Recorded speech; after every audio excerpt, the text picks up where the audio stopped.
नमस्कार मित्रों। Home digital study YouTube channel पर आप सभी का एक बार पुनः हार्दिक स्वागत, अभिनंदन। आज के इस वीडियो में हम पारिभाषिक शब्दावली से जुड़े महत्वपूर्ण प्रश्नों का डिस्कस करेंगे। जैसा कि मैंने आपको पिछले एक वीडियो में राजस्थान माध्यमिक शिक्षा बोर्ड की पुस्तिका के माध्यम से पारिभाषिक शब्दावली से जुड़े जितने भी टर्म्स दे रखे थे, जितने भी शब्द दे रखे थे, उनका हमने एक ही वीडियो के माध्यम से आपको क्विकली अध्ययन करवाया।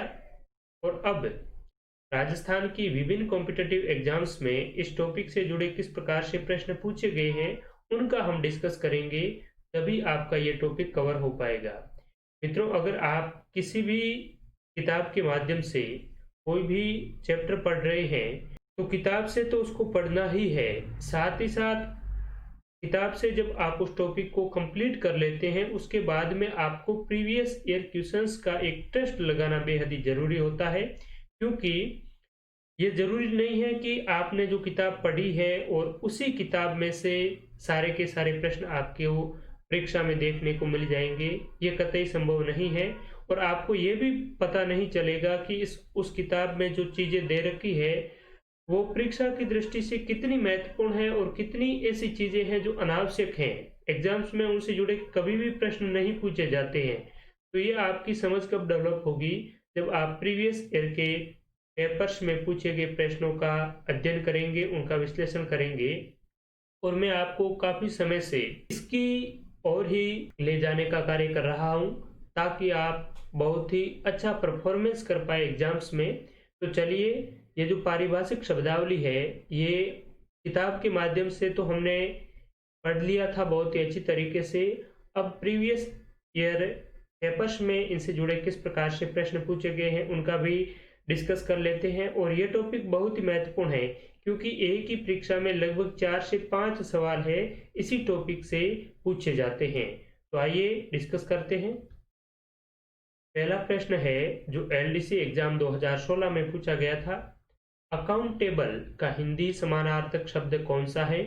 लेखा जोखा, समझदारी, देनदारी या जवाबदेही। और मित्रों, इस वीडियो में हम लगभग 20 से 25 प्रश्नों का डिस्कस करेंगे जो प्रीवियस ईयर एग्जाम्स में पूछे गए हैं। तो आपको एक टेस्ट के रूप में इस वीडियो का उपयोग लेना है, इस वीडियो को देखना है अच्छी तरीके से। और आपके इन सभी प्रश्नों में से कितने प्रश्न रॉन्ग हो पाते हैं और कितने आप राइट कर पाते हैं, ये भी आप साथ ही साथ देखते हुए चलिए। और जब वीडियो एंड हो जाए तो अपनी स्कोरिंग भी कमेंट बॉक्स में आप जरूर लिखें, ताकि और भी स्टूडेंट्स के साथ में आपकी क्या रैंकिंग है वो भी आपको पता चल सके। तो अकाउंटेबल के लिए सही जो समानार्थक शब्द होगा हिंदी में वो कौन सा है? यहाँ पर हमारा विकल्प नंबर डी करेक्ट आंसर हो जाएगा, जवाबदेही। अकाउंटेबल एक टेक्निकल टर्म्स है, ग्लोसरी ऑफ टेक्निकल टर्म्स में ऑफिशियली वर्ड है जो सबसे ज़्यादा यूज होता है ऑफिस में। तो इसका मतलब होता है जवाबदेही, उत्तरदायी, जवाबदेही, अकाउंटेबल। ठीक है। बाकी अगर विकल्पों में देखा जाए तो लेखा जोखा को इंग्लिश में क्या कहते हैं? अगर टेक्निकल टर्म्स की बात करें तो लेखा जोखा को कहते हैं बैलेंस शीट, या फिर हम कह सकते हैं बुक कीपिंग। ठीक है, बुक कीपिंग इसके लिए बहुत ही अच्छा वर्ड है। बुक कीपिंग मीन्स लेखा जोखा। समझदारी, विजडम, आप सभी को पता है। और देनदारी के लिए है लाइबिलिटी। लाइबिलिटी यानी देनदारी। ठीक है, तो इन चारों ही वर्ड को आप अच्छी तरीके से ध्यान में रखिए। अकाउंटेबल बहुत ही महत्वपूर्ण है जिसका मतलब होता है जवाबदेही। नेक्स्ट, निम्नलिखित में से किस विकल्प में हिंदी समानार्थक सुमेलित नहीं है? यह भी एलडीसी एग्जाम 2016 में पूछा गया प्रश्न है। गजेट, इसका मतलब होता है अराजपत्र। सोलेम यानी कि सत्यनिष्ठ। इंडेंट, मांग पत्र। एंडोर्स यानी अनुमोदन।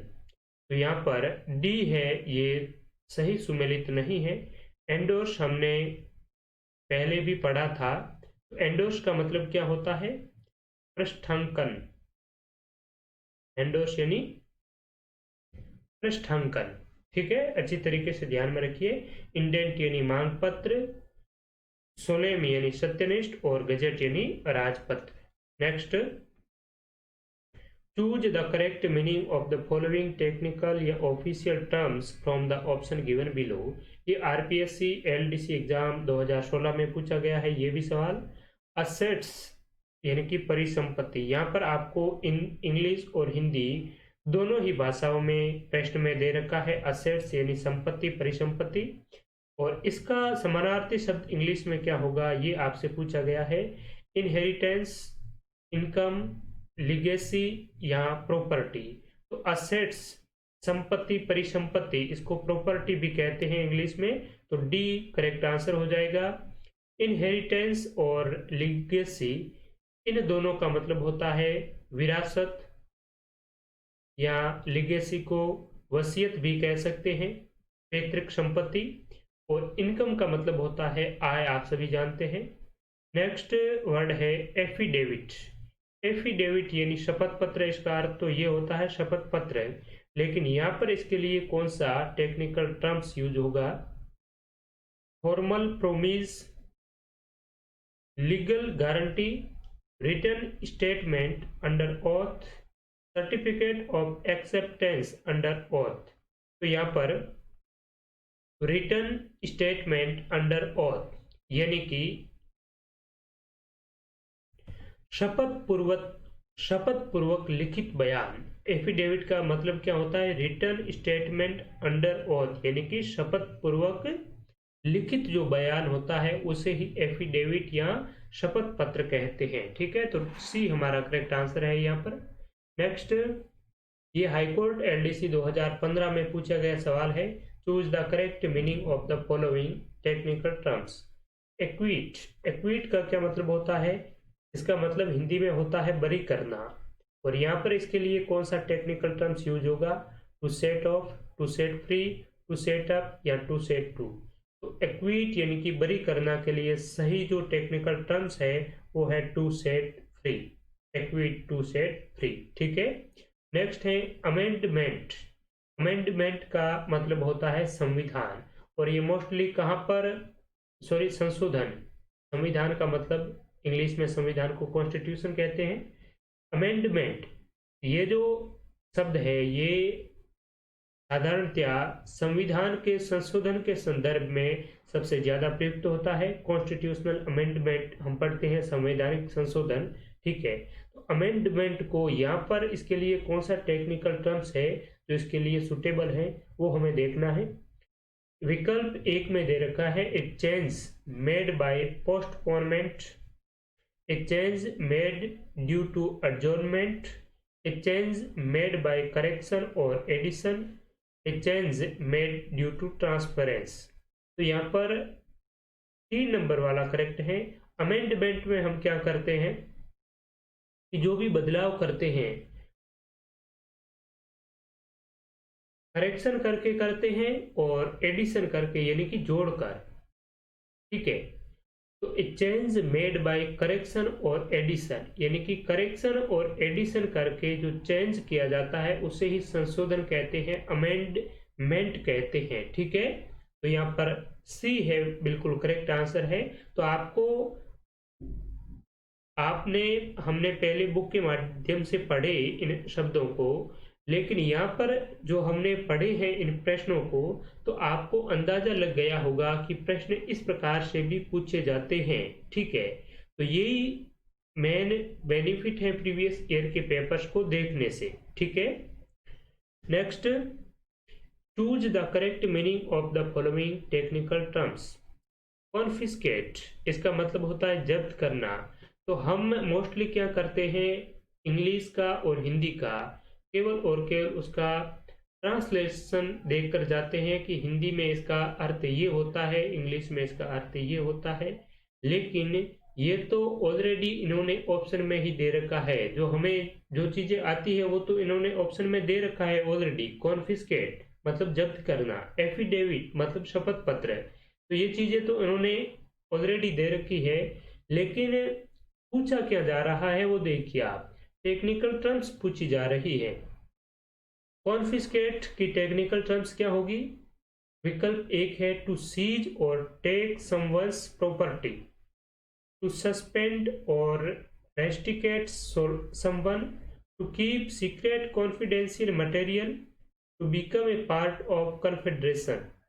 तो यहाँ पर विकल्प नंबर 1 होगा, यानी कि जो भी आप टेक्निकल टर्म्स पढ़ रहे हैं, जो भी आप वर्ड्स पढ़ रहे हैं, उनका आपको अच्छी तरीके से उनको अंदरूनी उनकी जानकारी आपको होनी चाहिए। ठीक है, आखिरकार इस शब्द का मुख्य जो अर्थ है वो क्या होता है। ठीक है, कॉन्फिस्केट जब्त करना, ये आपको रटना नहीं है। जब्त किस प्रकार से करते हैं, किसको जब्त करने की बात यहाँ पर कह रही है।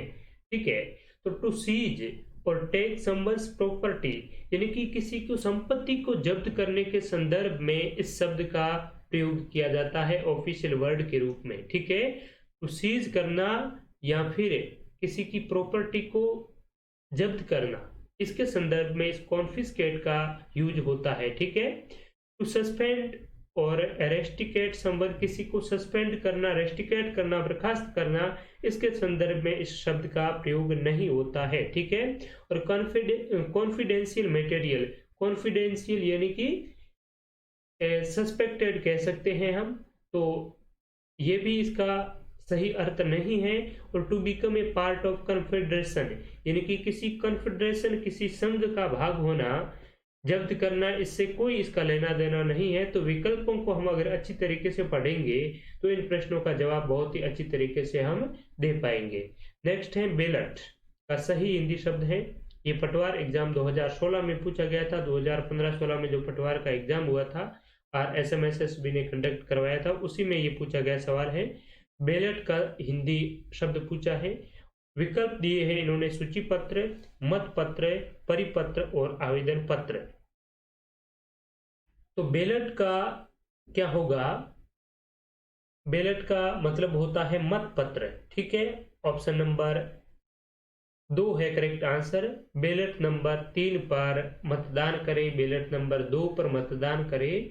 तो यहाँ पर बेलट का मतलब क्या होता है, मत पत्र। ठीक है, और सूची पत्र को क्या कहते हैं, सूची पत्र के लिए हम शब्द यूज कर सकते हैं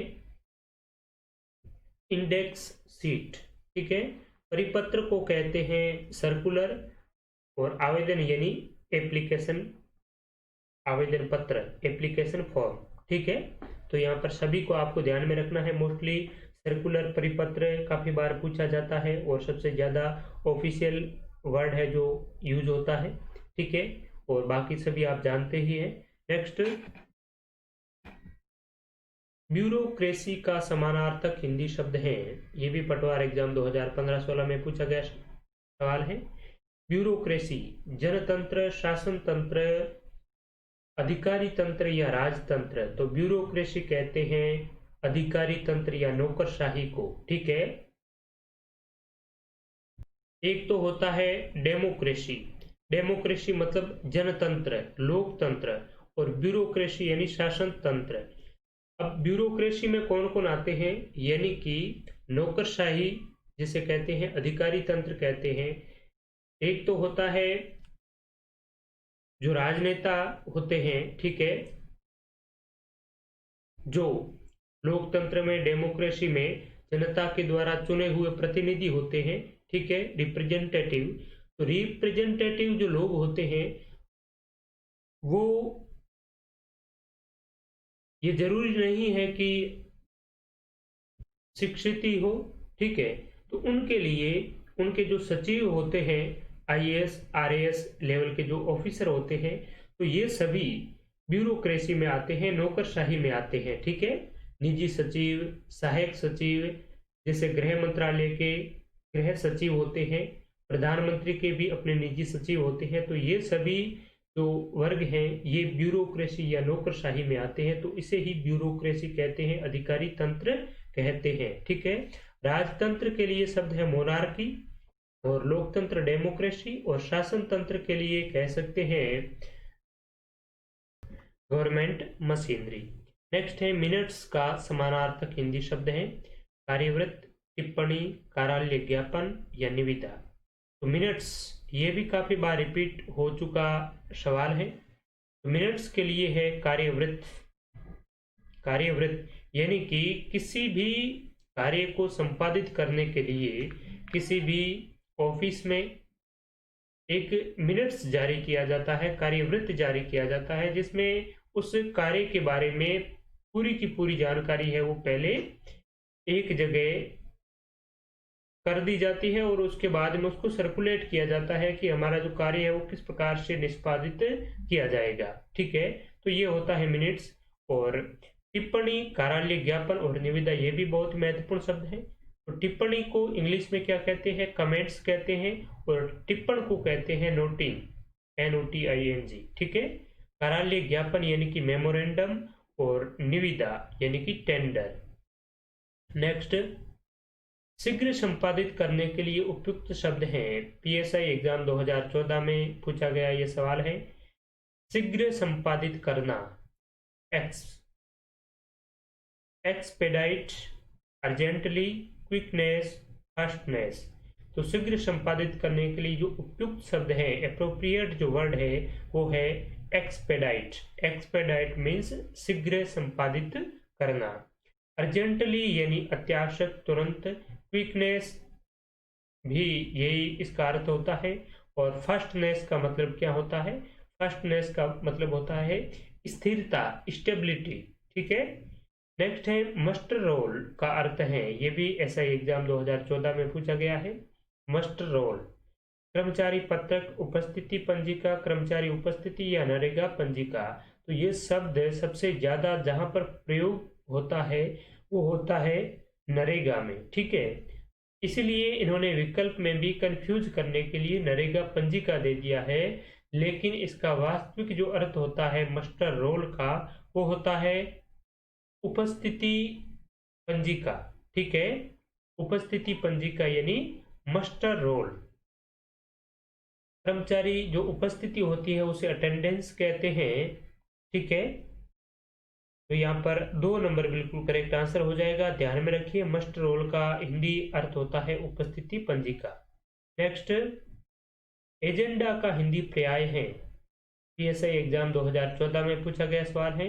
कार्यवृत्त, कार्यसूची, कार्यकारी या कार्यकाल। तो एजेंडा हमने क्या पढ़ा? मिनट्स।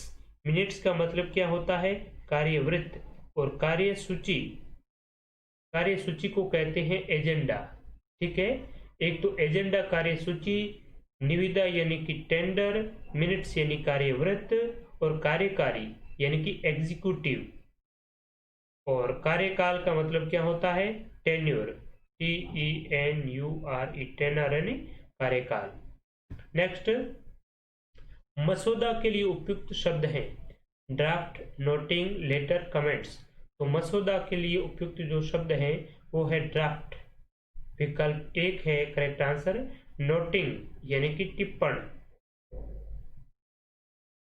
और लेटर यानी पत्र, कमेंट्स यानी टिप्पणी। ठीक है, सॉरी टी यहाँ पर छोटा होगा, कमेंट्स यानी टिप्पणी। नेक्स्ट शब्द है रैंडम सैंपल सर्वे। शब्द का अर्थ है, ये भी SI एग्जाम 2014 में पूछा गया सवाल है। रैंडम सैंपल सर्वे, अनियमित बानगी निरीक्षण, अनियमित बानगी सर्वेक्षण, अनियत बानगी निरीक्षण या यादृच्छिक बानगी सर्वेक्षण। तो रैंडम सैंपल सर्वे ये होता है यादृच्छिक बानगी सर्वेक्षण। रैंडम का मतलब होता है यादृच्छिक, सैंपल यानी कि बानगी, और सर्वे, सर्वे को कहते हैं सर्वेक्षण। ठीक है, तो बहुत ही महत्वपूर्ण शब्द है, ध्यान में रखिए। यहाँ पर यादृच्छिक का भी मतलब आपको समझ में नहीं आए तो यादृच्छिक का मतलब होता है रैंडमली, आप समझ सकते हैं बहुत ही अच्छी तरीके से। रैंडमली का मतलब होता है अनियमित तौर पर, जो उड़न दस्ते किस प्रकार से आते हैं सर्वे करने के लिए, तो वही होता है रैंडम सैंपल सर्वे। ठीक है, यादृच्छिक बानगी सर्वेक्षण। नेक्स्ट है सुपर एन्यूशन का हिंदी पर्याय है। तो यहाँ पर बर्खास्त, अधिवासी की सेवा अवधि या पद मुक्ति। तो सुपर दे रखा है, उसके बाद में एन्यूएशन दे रखा है। एनुअल का मतलब होता है वार्षिक, और एन्यूएशन आप समझ सकते हैं यहाँ पर। तो वार्षिक केवल और केवल एक ही ऑप्शन में है। तो यहाँ पर सुपर का मतलब होता है अधि, और एन्युएशन यानी वार्षिकी, तो अधिवार्षिकी, सुपर एन्युएशन यानी कि अधिवार्षिकी। बर्खास्त को इंग्लिश में कहते हैं डिसमिस्ड। सेवा अवधि यानी कि सर्विस पीरियड। और पद मुक्ति, पद मुक्ति को क्या कहते हैं, यानी कि रिलीज करना। तो रिलीज पद मुक्ति के लिए हम शब्द है वो यूज ले सकते हैं। ठीक है, आप भी लिखिए पद मुक्ति के लिए और कौन कौन से शब्द हैं जो हिंदी में प्रयुक्त होते हैं। नेक्स्ट सवाल है, अपरिहार्य का अंग्रेजी पर्याय है नेसेसिटी, जस्टिफाइड, अनअवॉइडेबल और अर्जेंट। तो अपरिहार्य बहुत ही महत्वपूर्ण शब्द है। अपरिहार्य का मतलब होता है अनअवॉइडेबल, जिसे अवॉइड न किया जा सके, जिसे भुलाया ना जा सके, अपरिहार्य। ठीक है, अनअवॉइडेबल। नेसेसिटी का मतलब होता है अति आवश्यकता, बहुत ही जरूरी। ठीक है, जस्टिफाइड यानी न्यायोचित, अर्जेंट यानी कि अत्यावश्यक, बहुत जरूरी। तो यहाँ पर अनअवॉइडेबल यानी अपरिहार्य।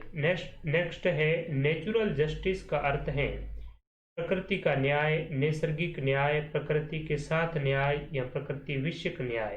तो नेचुरल जस्टिस का मतलब होता है नैसर्गिक न्याय या प्राकृतिक न्याय। ठीक है, नेचुरल जस्टिस मीन्स प्राकृतिक या नैसर्गिक न्याय। नेक्स्ट है मैनिपुलेशन। मैनिपुलेशन का हिंदी पारिभाषिक नहीं है। ये आरपीएससी जेएलओ एग्जाम 2020 में यानी कि लेटेस्ट एग्जाम में पूछा गया सवाल है। हस्तकौशल, जोड़ तोड़, प्रकलन, अतिशयता। तो मैनिपुलेशन के लिए 3 तो इनके पारिभाषिक शब्द हैं, लेकिन एक नहीं है, वो है अतिशयता। विकल्प डी है इसका करेक्ट आंसर, मैनिपुलेशन। ठीक है, अतिशयता इसका पारिभाषिक हिंदी नहीं है। बाकी आप अच्छी तरीके से ध्यान में रखें, हस्तकौशल, जोड़ तोड़, प्रकलन और प्रकलन, ये 3 हैं। और प्रकलन के लिए एक और शब्द है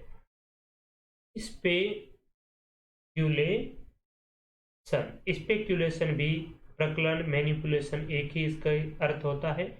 और अतिशयता के लिए शब्द अगर हम प्रयोग में लाए तो एक्स्ट्रावेगेंस।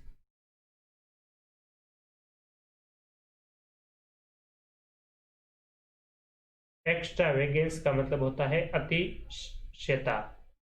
नेक्स्ट है एक्स पार्टी जजमेंट का अर्थ है, आरपीएससी एग्जाम में पूछा गया है, जेएलओ के जूनियर लीगल ऑफिसर। एक पक्षीय निर्णय, अन्य पक्षीय निर्णय, बहुपक्षीय निर्णय और उभय पक्षीय निर्णय। एक्स पार्टी जजमेंट इसका मतलब होता है एक पक्षीय निर्णय। एक्स पार्टी जजमेंट मीन एक पक्षीय निर्णय। अन्य पक्षीय निर्णय को क्या कहते हैं, थर्ड पार्टी डिसीजन या थर्ड पार्टी जजमेंट। बहुपक्षीय निर्णय यानी कि मल्टी पार्टी डिसीजन या मल्टी पार्टी जजमेंट। और उभय पक्षीय निर्णय को क्या कहते हैं, उभय पक्षीय यानी बाई पार्टी। यहाँ पर ध्यान में रखिए, उभय पक्षी by party judgment, by party decision. बहुपक्षीय यहाँ पर मल्टी लगा देंगे, multi party decision, multi party judgement.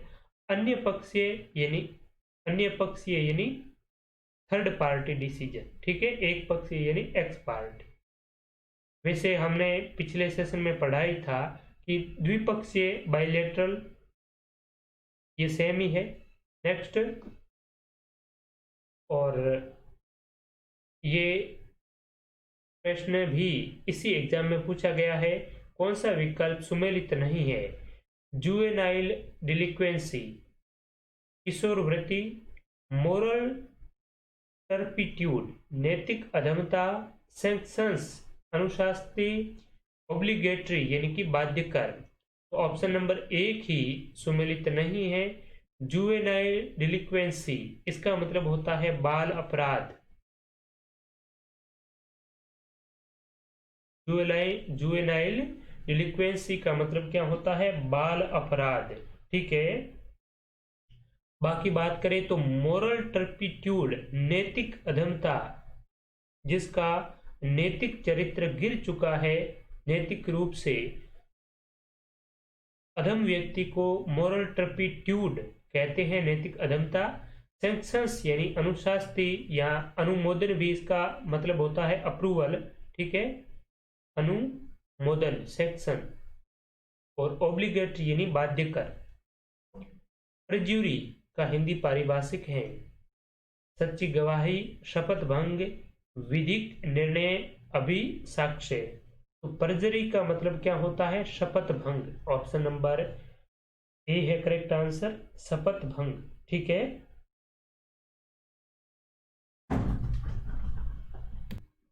विधिक निर्णय यानी कि लीगल डिसीजन।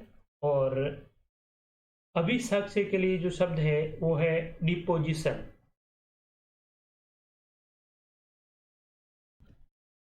और सच्ची गवाही के लिए देखें तो इसके लिए शब्द है टेस्टिमोनी। ट्रू टेस्टिमोनी भी शब्द यूज हम ले सकते हैं। नेक्स्ट, और इस पेपर का जो अंतिम सवाल है वो ये है कि कौन सा विकल्प सुमेलित नहीं है। और इस सवाल का जवाब आपको कमेंट बॉक्स में देना होगा। एक नंबर है कोरम का मतलब है गणपूर्ति, हाइपोथिकेशन परिकल्पना, इन कैमरा बंद कमरे में, और डीड यानी विलेख। तो इसका जवाब आप देंगे इसी वीडियो के कमेंट बॉक्स में। तब कल फिर मिलेंगे इसी टॉपिक पर और महत्वपूर्ण प्रीवियस ईयर एग्जाम्स में पूछे गए प्रश्नों के साथ में। तब तक के लिए आप सभी का शुक्रिया। इस वीडियो को देखने के लिए बहुत बहुत धन्यवाद। अपने मित्रों के साथ में भी शेयर करें इसे। और आपकी क्या स्कोरिंग रही, इसमें से कितने प्रश्न आपके सही हो रहे हैं, वो भी आप कमेंट बॉक्स में जरूर लिखकर बताएं। आप सभी का बहुत बहुत धन्यवाद। और इसका जवाब हम कल वाले वीडियो में आपको देंगे। आपके अकॉर्डिंग इसका क्या कौन सा जवाब सही होना चाहिए, ये कमेंट करके आप जरूर बताएं। आप सभी का बहुत बहुत धन्यवाद।